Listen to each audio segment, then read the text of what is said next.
Hello friends, welcome to my YouTube channel. So today in this video I am going to show you how to enable the network speed indicator on the status bar. To enable this network speed indicator on the status bar, go to settings. Then here you can see the option display. Tap on this one. Then scroll down. Tap on the option status bar. Then here you can see the option network internet speed. Turn on this option. When I turn on this one, then you can see the on the status bar you can see the network speed indicator. Now you can see the network speed indicator is enabled and you can see the option here. So simply in this way you can enable the network speed indicator in this device. So let me show you the change. Now just here I am going to browse something, then you can see the change.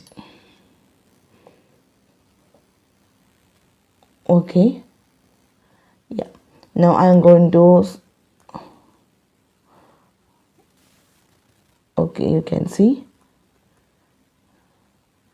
the network speed indicator is changing, you can see, right?